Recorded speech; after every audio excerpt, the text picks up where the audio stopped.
In my previous life, while I was gathering herbs in the mountains, I used a secret remedy passed down in my family to save a man who had been bitten by a venomous snake. Afterward, he asked me what I wanted in return. I asked for a bright future for my fiancé, Andrew Parker, who had just graduated from college and enlisted in the military. Not long after Andrew got promoted, the very first thing he did was call off our engagement. I refused to agree. I went to his base, demanding an explanation, but he had already planned something cruel. He gave me a sum of money, saying it was for our wedding, and then turned around and accused me of extortion. He used his connections to have me imprisoned for 3 years. After I got out of prison, no one wanted to associate with me. People whispered behind my back, mocked me, and refused to hire me. I couldn't find any decent work and had to rely on the most exhausting jobs just to survive. Meanwhile, Andrew was thriving in the military. Not only did he marry another college graduate, a former educated youth from our village named Lisa Warren, but he also brought his parents to the city to enjoy a comfortable life. I couldn't accept being framed and discarded like that.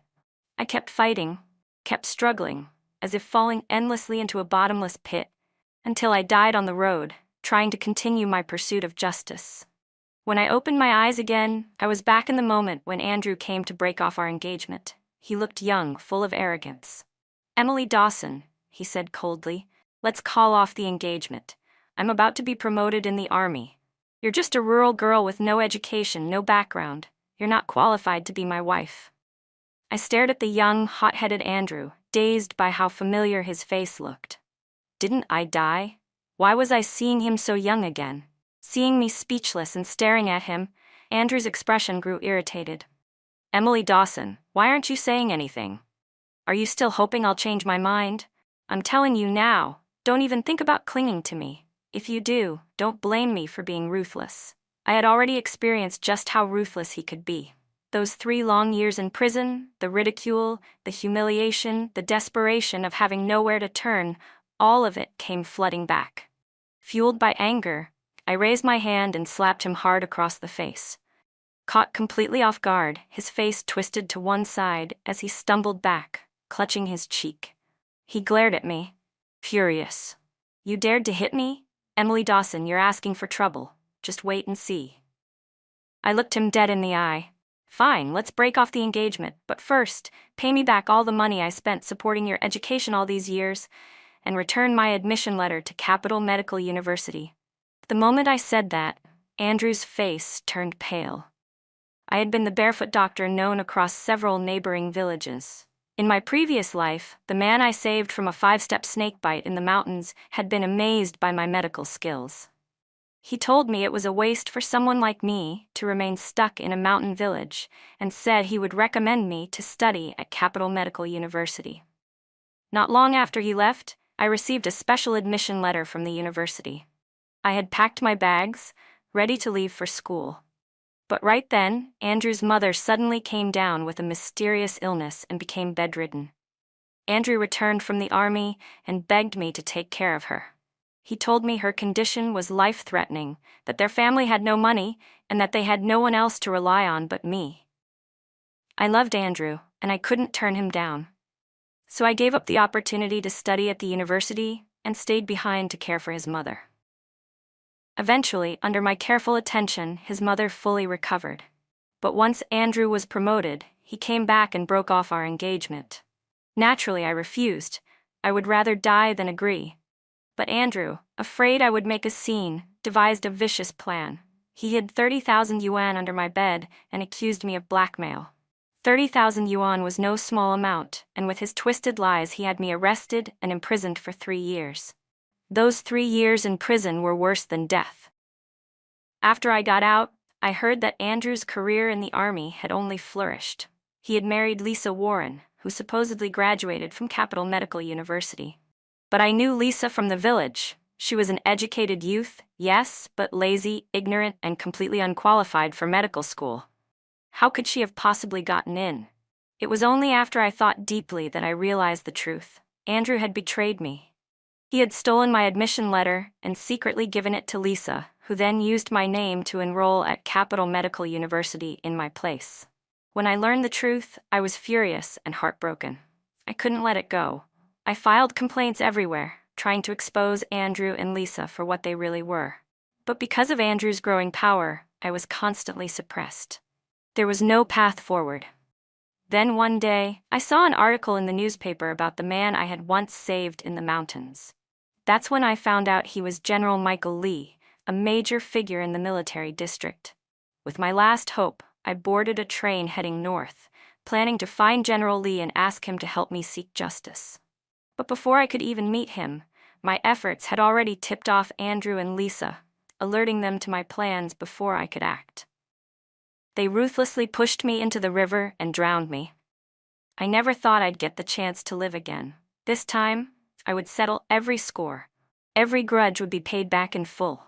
Of course, Andrew Parker had no intention of giving me back my college admission letter. He tried to stall, hoping to come up with a way to deal with me, but I didn't give him the chance. I grabbed him and started crying and shouting, making a scene. My cries drew a crowd of villagers who came over to see what was happening. Tearfully, I laid everything bare. I told them how Andrew was trying to break off our engagement. I told them how I had been going into the mountains to gather herbs since I was 10, just to support Andrew through school. His tuition and living expenses for middle school, high school, and college. Every cent came from me. And now that he had made something of himself, he had turned his back on me and wanted to call off the engagement. Andrew Parker, now I finally see you for who you really are. All that time, you sweet-talked me into doing everything for you. You were just using me. Now that you've succeeded, you want to kick me aside. Are you even human? The villagers were shocked and disgusted by what they heard. This is outrageous. Isn't this just like those scumbags in old operas who ditch their wives after getting rich? Exactly. The moment he's promoted and successful, he abandons the woman who supported him. Unbelievable. Emily's done everything for the Parker family, and now they want to deny all of it? That's inhuman. If he wants to call off the engagement, he should at least pay her back. With the villagers talking like that, Andrew's face turned red with shame. Who says I won't pay her back? He muttered. I'll go home right now and gather the money. Just then, a delicate voice rang out. Lisa Warren came rushing over. Seeing the villagers looking at Andrew with contempt, she puffed out her chest and stepped protectively in front of him. What are you all doing? Andrew is a soldier, a hero who protects all of us. You can't bully him. I scoffed and raised my voice. No one's bullying your so-called hero. He owes me money, and it's only right that he pays it back. That's called basic decency. Lisa narrowed her eyes and sneered. Emily Dawson, are you seriously dredging up old debts? No one forced you to pay for Andrew's education. You did that willingly. And besides, Andrew's a soldier now. He risks his life for the people. Isn't it normal for someone like you to sacrifice a little for him? You talk like it's no big deal. So why don't you make the sacrifice? Since you love him so much, why don't you repay what I gave him? How about that? Lisa glared at me. Fine. I will. It's just money. I'll have my uncle wire it to me right away. Lisa's family was from the city, and her uncle was reportedly an influential official in the county. That, of course, was the real reason Andrew dumped me. He wanted to climb higher. Lisa offering to repay the money left Andrew deeply touched. Thank you, Lisa. I really mean it. She smiled sweetly. Don't mention it. After all, civilians and soldiers are like family, aren't we? Unlike some people who calculate every step, just to keep you tied down with guilt. The villagers who didn't know the full truth were quick to praise Lisa for her generosity and sense of justice. She and Andrew exchanged loving, sentimental looks. I watched the two of them flirting shamelessly in front of everyone and said slowly, There's one more thing. Andrew Parker, I want my college admission letter back. Now. At the mention of that letter, Lisa's expression froze. If I took it back, she wouldn't be able to impersonate me and attend college in my name. Lisa was no prodigy. She had no medical skills, no ambition, and certainly no discipline to study.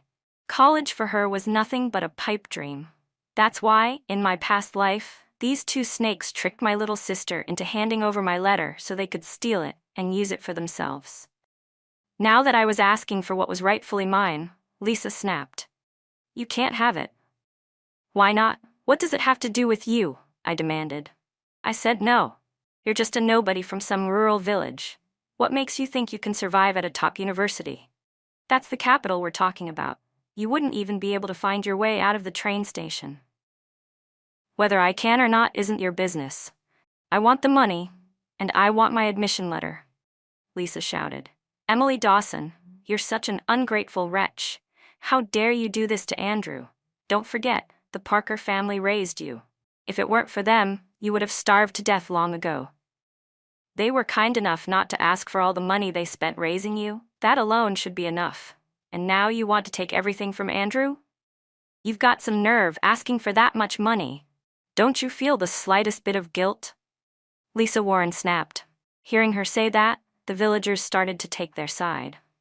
Yeah, I remember Emily was taken in by the Parker family when she was just 6. They must have spent quite a bit raising her over the years. That's right, another chimed in.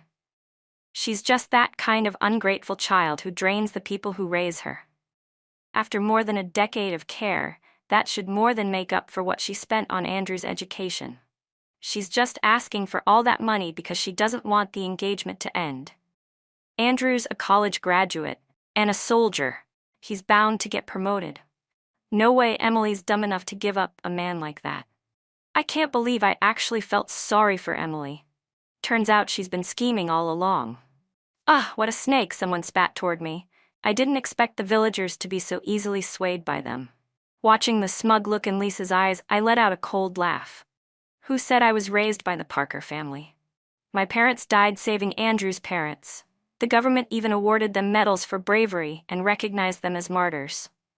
The only reason the Parker family took me in was because they felt guilty. And for your information, I'm the daughter of fallen heroes. I've been receiving a survivor's pension from the government since I was little. All these years, I lived under their roof, but I never spent a single cent of their money. My parents' pension more than covered my needs. Not to mention, I started collecting and selling medicinal herbs in the mountains at a young age to help out the household. I worked like a mule for the Parker family, and I never saw a penny of that pension. They kept every bit of it for themselves. Didn't any of you notice how the whole Parker family always had new clothes and meat on the table, year-round? That was all paid for with my parents' pension. My words sparked a shift in the crowd. The villagers started to recall the past. Now that she mentions it, if it hadn't been for her parents saving the Parkers, she wouldn't have been orphaned in the first place. And even if she did get a pension, she still worked her butt off for the family. Just the fact that her parents saved the Parkers, shouldn't the Parkers have treated her better out of gratitude? Sensing the change in public opinion, I raised my voice. Andrew Parker, you're a heartless, backstabbing bastard. You will pay me back my money, and you will return my college admission letter. I want both, nothing less. Andrew's face turned pale. He stood there in silence, ashamed and speechless. He knew perfectly well he was in the wrong. But Lisa couldn't sit still any longer. You can't give it to her.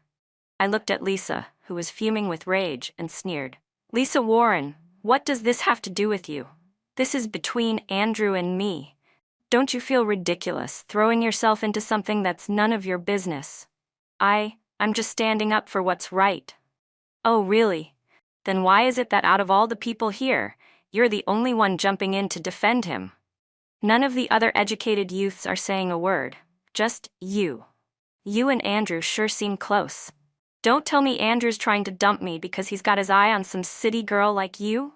The moment I said that, every villager's gaze turned toward Andrew and Lisa. Their eyes were filled with curiosity and suspicion. Yeah, what exactly is Lisa's relationship with Andrew? Why is she so protective of him, anyway? There are plenty of educated youths around here. None of them are defending Andrew, just Lisa. Something smells fishy. Didn't she just offer to pay back Emily's money on Andrew's behalf? Who does that unless there's something going on? You know, now that you say it, I remember seeing Lisa sneaking off to the riverbank at night with Andrew. Just as the crowd was about to put the pieces together, Andrew's mother, Margaret Parker, suddenly appeared. She stormed in, grabbed Andrew by the ear, and yelled, "You little bastard! What the hell have you been doing behind my back? How could you be so ungrateful?" I ought to beat some sense into you." Margaret was quite the character. She gave Andrew a few performative smacks, then turned to me with a concerned face. "Emily, sweetie, I've always treated you like my own daughter. Whatever this little brat has done, I'll make sure you get the justice you deserve." I stared at her coldly. In my past life, when Andrew set me up and had me sent to prison, she never once showed any remorse. In fact, when I got out and tried to file complaints to clear my name, she came after me herself, beating and kicking me to keep me quiet. I shoved her hand away. "I don't want your fake sympathy. I just want the money I gave in my admission letter. I'm not leaving without both. If you don't give me what I'm owed, I'll report this to the authorities," I warned. Margaret Parker gave an awkward smile. "Don't worry, we'll figure out a way to gather the money. Just give us some time. As for the admission letter, I've brought it with me. I'll give it to you right now." As she spoke, she handed me a registered envelope with Capital University printed on it. The moment she did, Andrew and Lisa rushed over to stop her. Andrew panicked. "Mom, don't give it to her." "What about Lisa?" The two of them stared at the letter in my hands, trying to snatch it away. Of course, I wasn't about to let them succeed. I clutched the envelope tightly and fought them off with everything I had. When Andrew lunged at me, I scratched and bit him. He ended up with several long scratches down his arms. Lisa got a few punches from me as well. Meanwhile, Margaret was pretending to mediate, trying to break us up. Then, out of nowhere, someone gave her a shove. She suddenly fell to the ground, clutching her leg. "Oh no. My leg! My leg!" Hearing her cry out, Andrew had no choice but to stop and rush to her side. Seizing the opportunity, I quickly hid the admission letter inside my blouse.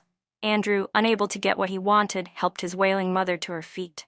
Then he turned to me and snarled, "Are you satisfied now? Let me tell you something, Emily Dawson. If anything happens to my mom, I won't go easy on you." He glared at me, eyes full of threat. "I'm about to get promoted. When I do, you'll regret everything." I wouldn't regret a thing. The only thing I regretted was ever letting the Parker family use me in the first place. In this life, I was going to take that admission letter and go to college. I was going to get as far away from Andrew Parker as possible and live a life completely different from the last one. As for Andrew, he could keep dreaming about success. He thought his promotions in the military were because of his talent. He should take a good look in the mirror at that greedy, shameless face of his. In our past life, he only rose through the ranks because of me. After I saved General Michael Lee in the mountains, he insisted I go to Capital Medical University. He even told me to name one more request. I was hopelessly in love with Andrew back then, so I recommended him. At that time, Andrew had just enlisted after graduating college. He was still a nobody, just a regular soldier with no recognition or prospects.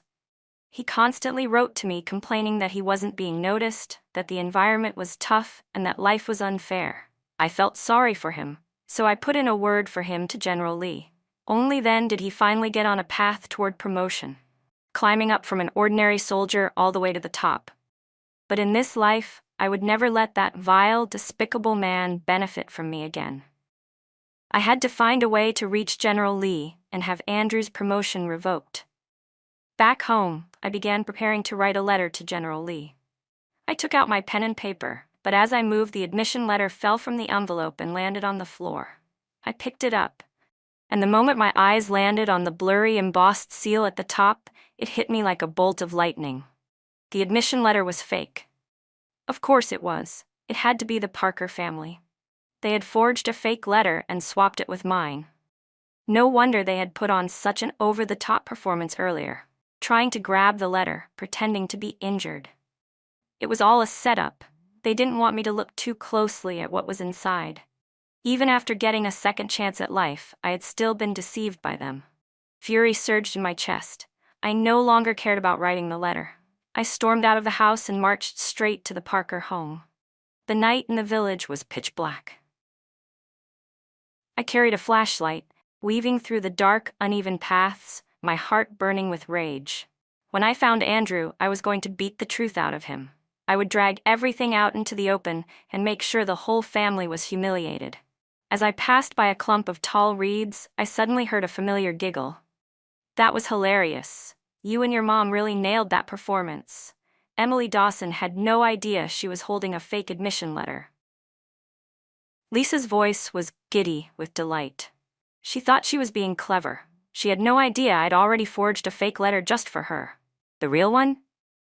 I've got it hidden under the cabinet back at home. When we get married, I'll hand it over to you, and you can go to college in her place. Lisa giggled and planted a kiss on Andrew's cheek. But what if, when school starts, Emily shows up with that fake letter? She asked. She's such a loudmouth.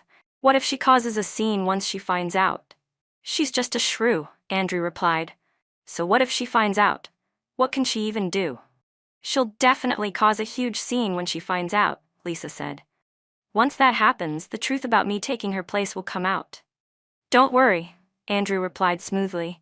I won't give her a chance to show up at the university. I'll figure out a way to set her house on fire. Once the fake admission letter is reduced to ashes, what will she have left to prove anything? You're so smart, Andrew. I love you to death, Lisa giggled, full of admiration for his plan. Their voices, filled with sickening affection, kept ringing in my ears. I clenched my fists so tightly that my nails dug into my palms. Andrew Parker's shamelessness had gone beyond anything I could have imagined. Thank God I didn't storm into their house earlier. If I had, I would have played right into their hands. Andrew was right. Everyone in the village saw Margaret hand me that admission letter. If I tried to claim it was fake, no one would have believed me. Given how hopelessly devoted I used to be to Andrew, the villagers would have assumed I was just causing trouble to avoid the breakup. The Parker family really was vile. They had thought of everything. Then, from within the haystack, came sounds so disgusting I wanted to vomit. Even in the middle of their little tryst, Andrew reminded Lisa, Lisa, don't forget we're already husband and wife. Make sure to tell your uncle to help get me promoted. So he actually believed his rise in the military was thanks to Lisa's connections? I let out a cold sneer. Keep dreaming, Andrew. Dream on about your glorious future. Since you're so shameless and dirty, don't blame me for being ruthless. I needed to return the favor with something big, something worthy of the scheme they'd plotted against me. I crept closer to the haystack. The two of them were completely caught up in their moment, unaware of anything around them. I quietly picked up their discarded clothes and slipped away as silently as I came. Then I tossed their clothes into the village stream and watched them float away with the current. Next, I rushed toward the Parker house. Now that I knew exactly what Andrew was after, I had to get the real admission letter back and deliver the gift they deserved. I had helped build that house. As a girl, I hauled stones and laid the foundation like a grown man. I even helped mold and fire the bricks at the kiln. Most of the effort and money for that house had come from me. No one knew that house better than I did. I climbed in through the back window and made my way quietly to Andrew's room. I searched the cabinet just as he had described and finally retrieved the real admission letter hidden inside. With the letter in hand, I climbed out unnoticed and lit a match to the firewood pile outside their home. Flames roared to life, casting a red glow across the dark village night. Villagers quickly noticed the fire and rushed over to help. The Parker family screamed and cried, trying desperately to save what they could. But all the firewood surrounding their house, that was mine. I had carried it back from the mountains myself, bundles upon bundles, stacked tightly around their home. There was enough dry wood there to burn for a year straight. Now that same firewood was doing its job. The flames surged higher and higher. There was no hope of putting them out. In the end, the Parkers managed to salvage a few household items, but all they could do was stand there helplessly as their home burned to the ground. Margaret Parker and her husband stood outside, wailing and cursing. I stood among the crowd, watching silently as the fire devoured everything they had. I felt no pity. Then someone finally noticed something strange. Wait, where's Andrew? Someone asked. I see Margaret and her husband, but not Andrew. Why isn't he helping? Yeah, how can he be missing when their whole house is burning down? This isn't right. Why isn't he here? Just as the murmurs spread, a child's voice cut through the crowd. I just saw Andrew and that city girl Lisa hiding in the haystack. They didn't have any clothes on. It was Doggy, the son of Old Who from the village. Margaret's face twisted in panic. Don't make things up, Doggy. But Doggy stood tall, neck stretched, shouting, I'm not lying. They're over in that haystack at the east end. Margaret snapped and pushed him, but Doggy's parents weren't about to let that slide. What are you doing pushing a child?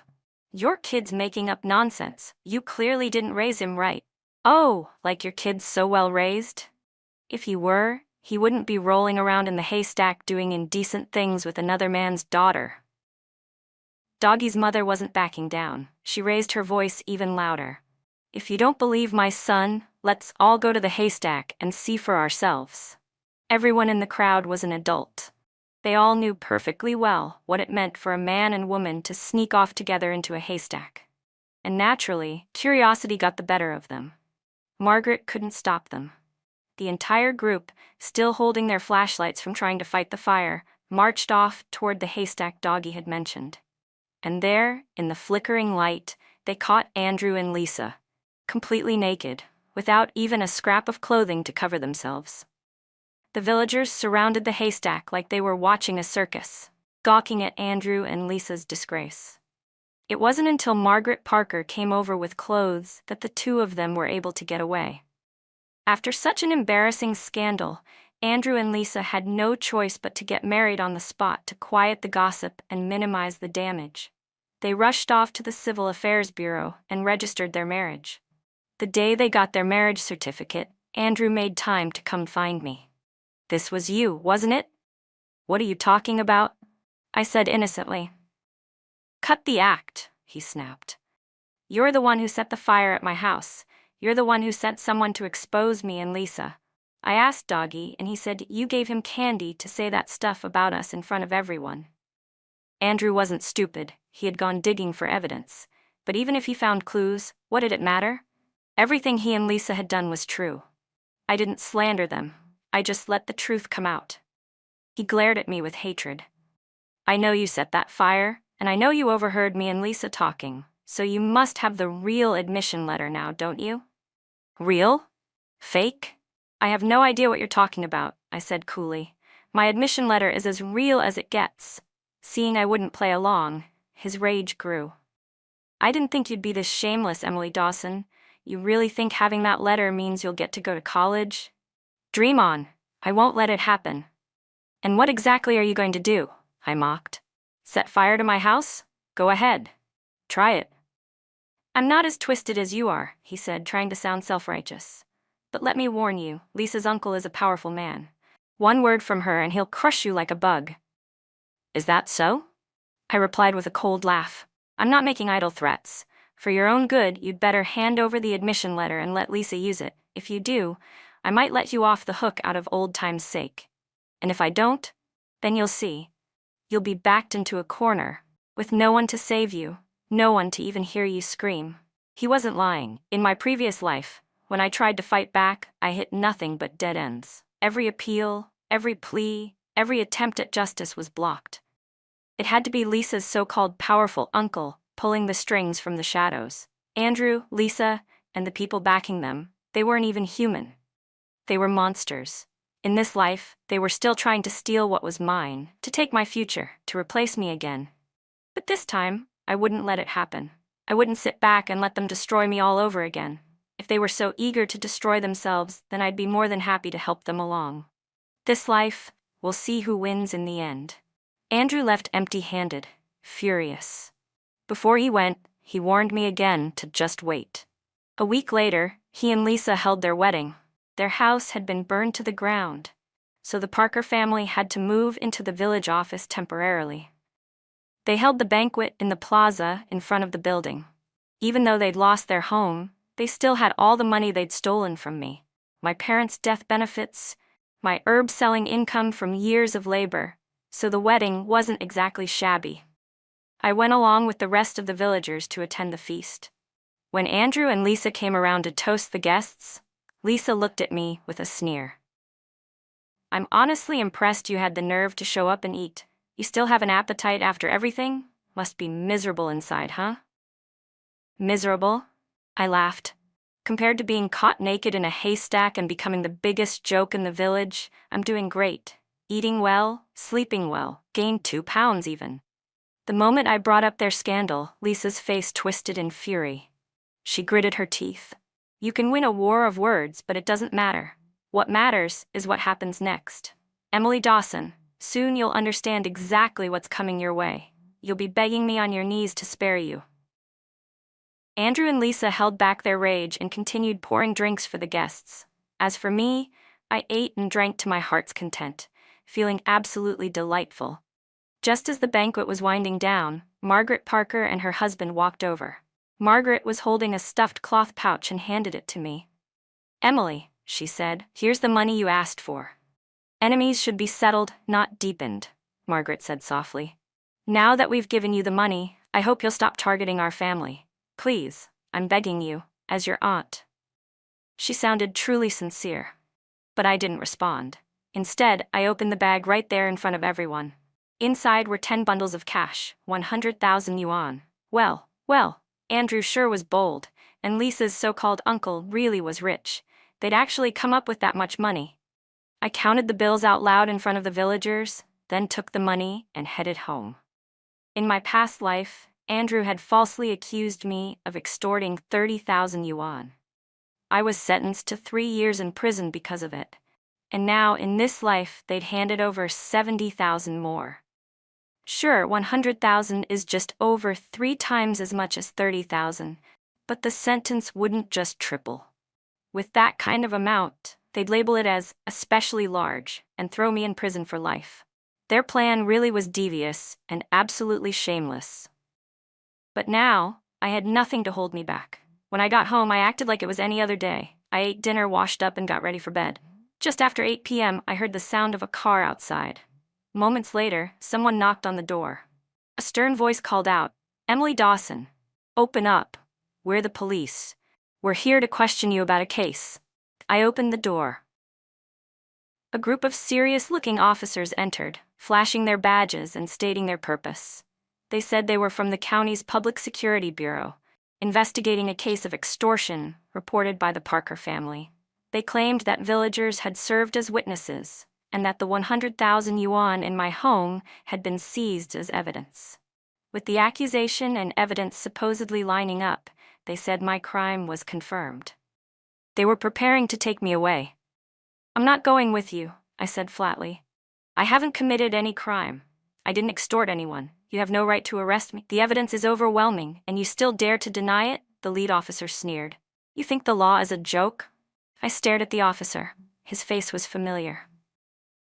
"Captain He," I said calmly, "I have grievances. I demand the right to appeal." He scoffed. "A criminal trying to appeal? What's there to appeal? You extorted money. That's it." "Don't waste time," he barked at the others. "Cuff her and take her in. If she resists, use force." As he gave the order, the officers moved toward me with handcuffs. I recognized this man, He Hua. He was the same officer who'd come to arrest me in my previous life. He was the one who dragged me off to the detention center, the one who made sure I was convicted and imprisoned. And afterward, when I tried to appeal my case, he blocked every step, made my life hell. Back then, I hadn't known why he treated me so cruelly. But now I did. I knew exactly who he was. He Chihua was the son of Wu Zhendong, the powerful county official Lisa always bragged about. Lisa's uncle. And He Chihua's job as captain of the Criminal Investigation Unit? That wasn't earned, it was stolen. He'd taken it by impersonating someone named Michael He, the rightful candidate for the position. He Chihua knew I was innocent. He knew I'd been framed by his cousin Lisa and Andrew. But he didn't care. He had no conscience, then or now. I refused to let them cuff me. I haven't done anything wrong. I didn't extort anyone. Don't even think about framing me. He still dares to argue, even with all the evidence? This Emily Dawson must be a repeat offender. One of the officers muttered. "Don't waste time," He Chihua ordered coldly. "Put the cuffs on her and drag her back to the station for interrogation." "I'd like to see you try," I said, raising my voice. "One more time, listen carefully. That money isn't extortion money. It's dirty money. It's from county official Wu Zhendong's corruption and bribery. I'm making a formal report. Wu Zhendong is corrupt and has been accepting bribes, and I also accuse Captain He Chihua of abusing his authority." The moment I shouted Wu Zhendong's name, He Chihua visibly panicked. "She's lying. Arrest her now," he yelled. The officers hesitated, unsure of what to do. They stepped toward me, cuffs in hand. I fought back with all my strength. Just as they were about to clamp the cuffs on me, a commanding voice rang out. "What do you think you're doing?" Everyone turned. A tall man in military uniform stepped forward, flanked by a group of security officers. It was General Michael Lee. The medals on his chest gleamed under the lights. Hichiwa's face went pale in an instant. After all, he worked for the police. He knew exactly who General Lee was. Of course, Hichiwa understood what General Michael Lee's uniform and medals represented. He stammered, "We're reporting, sir. We were arresting a suspect." Michael Lee's expression was icy. "A suspect? Who?" Under General Lee's sharp gaze, Hichiwa's hand trembled slightly as he pointed at me. "Her," Michael Lee continued, his tone cold and direct. "And what crime did she commit?" Hichiwa stuttered. She extorted 100,000 yuan. The amount is extraordinarily large." "It wasn't extortion," I cut in. "That 100,000 yuan is dirty money, bribe money taken by County Chief Wu Zhendong. And this so-called Captain Hichihua, he's not even the real Hichihua. He's Wu Zhendong's son, Wu Xiaogang. He's using a stolen identity to abuse his power and persecute me." As I shouted out all of their crimes one by one, Wu Xiaogang's, formerly known as Hichihua, forehead broke into a cold sweat. "You're talking nonsense," he snapped. "She's lying, sir. Don't believe her." "I'll determine the truth for myself," Michael Lee said flatly. "I'll assign someone to investigate thoroughly. For now, release Emily Dawson immediately." The officers stepped aside without hesitation. Wu Xiaogang was unwilling to give in. He opened his mouth again to argue, but I had already pulled out the letter I had prepared, a formal report, and handed it to General Lee. "Sir," I said firmly, "I am formally reporting Wu Zhendong for corruption and accepting bribes. That 100,000 yuan is part of his dirty money. I also report Wu Xiaogang for impersonating another man to obtain a government position. And I am reporting the military officer Andrew Parker for unethical behavior, including stealing my college admission letter and conspiring with his wife Lisa Warren to assume my identity." As I finished speaking, I lunged toward Andrew and pulled the admission letter straight from his pocket, the one he had just stolen from my drawer during the commotion. "This is the proof. They've been working together, trying to destroy me. I'm asking you, sir, to stand up for me." Everyone was stunned. I had laid everything bare, one bombshell after another. General Lee took the letter from my hand and began to read. It was a detailed, point-by-point report outlining evidence of Wu Zhendong's corruption and bribery. As for Wu Xiaogang's impersonation, I had already contacted the real He Qihua. The truth was irrefutable. There was no excuse he could make. General Lee finished reading. His expression darkened. "Comrade Lee," he said to me solemnly, "everything you've said will be investigated thoroughly. Wu Zhendong won't just owe you an explanation, he'll owe one to the entire public." He turned to face the trembling Wu Xiaogang and the ashen-faced Andrew Parker. "And as for them, what's false can't be made true. Once their crimes are confirmed, they will be punished accordingly." Wu Xiaogang's legs gave out, and he collapsed to the ground, unable to get up. Even though Andrew was trying to keep his composure, his shaking hands betrayed the fear and despair inside him. Michael Lee looked Andrew in the eye and declared, "As a soldier, you're not only ungrateful, you've framed others, engaged in immoral conduct, and violated your duty. You're unfit to wear the uniform. On behalf of the military district, I'm suspending you from service pending a full investigation." The moment he finished speaking, Andrew's knees buckled and he collapsed. I bowed deeply to General Lee. "Thank you, sir. Truly." "No need to thank me," he replied. "Eliminating corruption from within the party and the military is my duty." "Emily Dawson," he added, "do you have any other grievances?" "Yes," I said, pointing to Margaret Parker and her husband, who stood trembling in the crowd. "They kept my survivor's benefits for 18 years. I want that money returned." "That's a simple matter," General Lee said. "We'll verify the facts and have them return it in full." A week later, the punishments for Wu Xiaogang, Wu Zhendong, and Andrew Parker were officially announced. Wu Zhendong was expelled from the party and sentenced to 15 years in prison for corruption and abuse of power. Wu Xiaogang was also expelled and sentenced to 3 years for impersonation and misconduct. Margaret Parker, sobbing, borrowed money in secret, and returned every penny of my survivor's benefits. With that overdue compensation finally in hand, I began packing for school. On the day I left, a major event occurred in the village. Lisa Warren's aunt arrived from the city, bringing along Lisa's cousin and Wu Xiaogang's wife. After Wu Zhendong's crimes were exposed and he was imprisoned, his home and assets were seized. His wife, daughter, and daughter-in-law were all implicated and stripped of their former privileges. The comfortable life they had once known was gone. When Wu Zhendong's wife realized that all of this was because of Lisa, she brought the whole family to the village to make Lisa pay. Wu Zhendong's wife, daughter, and daughter-in-law pounced on Lisa Warren and beat her brutally. They tore off her clothes and hurled one insult after another. "This is all because of you, you shameless tramp. You never studied, never worked, and instead of living right, you went after someone else's man. And thanks to you, both your uncle and your cousin got dragged down with you." Lisa was beaten until her face was bruised and swollen. She screamed for help, crying for her father and mother, but not a single person stepped forward to stop it. After the women of Wu Zhendong's family were done unleashing their fury, they stormed off, cursing all the way. Lisa lay on the ground, bruised and battered, and no one cared. Even Margaret Parker, who used to fawn over her and shower her with kindness, walked right past her without offering a hand. Margaret had always been notoriously snobbish. She'd once used me because of my survivor's pension. Then, when she thought Lisa had powerful backing, she cozied right up to her. But now that Lisa had lost her support, Margaret dropped her without a second thought. Lisa had always been lazy, spoiled, and completely useless. Someone like her was of no help to anyone in the countryside. I knew Margaret too well. At this point, she must be regretting ever letting Andrew marry someone like Lisa. I saw my ride approaching. I picked up my bags and walked toward the vehicle. And that's when Andrew Parker, looking like he'd aged 10 years, dirty and disheveled, suddenly appeared out of nowhere and blocked my path. "Emily, I'm sorry. Everything that happened before, it was all because of Lisa. She was the one who seduced me. She told me she had powerful connections and could help me get promoted. She's the one who wanted your admission letter and asked me to get it for her. It was all her idea. I was just confused. She used me." I looked at him, this pitiful, broken version of the man who once betrayed me. "And what do you want from me now?" I asked. "Forgiveness?"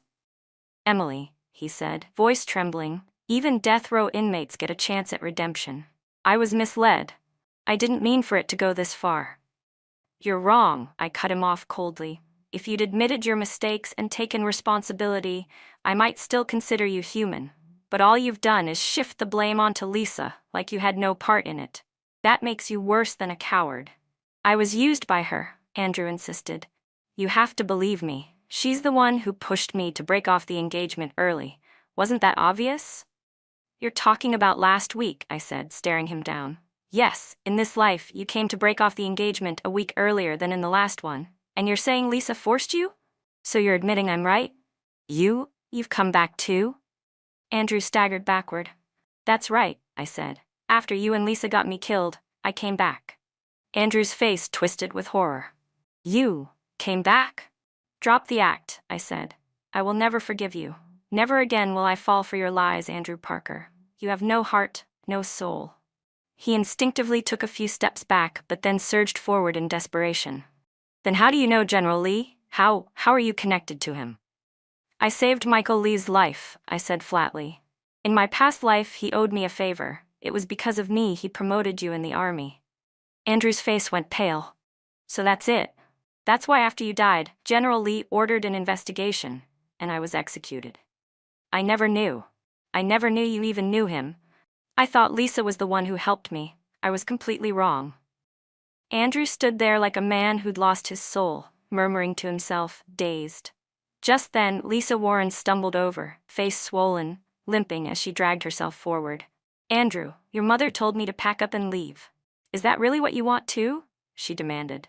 "After everything I've done for you, after I lost my family for you, you're really going to treat me like this? You still dare to speak?" Andrew's eyes flared with rage. "You liar. Didn't you say I got promoted because of your uncle? You used me. You lied to me. You used my future like it was a game." "I used you?" Lisa screamed. Weren't you the one who came crawling to me the moment you heard my uncle was a powerful man? You flirted, begged for attention. You think I didn't see through that? Shut your mouth. Andrew roared. I'm done with you. I want a clean break. We're getting divorced. Right now. He grabbed Lisa by the hair and started dragging her away. Lisa kicked and screamed, hurling every curse she could think of. The two of them fought viciously, tearing into each other, shouting obscenities for all to hear. I turned away from the scene and boarded the bus. As the doors shut, I heard a blood-curdling scream from outside. Then came the horrified shouts of villagers. Murder! Murder! I looked out the window. Lisa Warren was holding a knife. The blade plunged into Andrew Parker's chest. Blood spilled from the corner of his mouth. He died on the spot. Lisa Warren was quickly subdued by the villagers and taken to the local police station. And I boarded the bus that would carry me toward the life that was meant to be mine. The vehicle sped forward, leaving the village behind, leaving behind all my misfortune as well. I truly believed that in this life, I would finally have a beautiful future, one that belonged to me and me alone.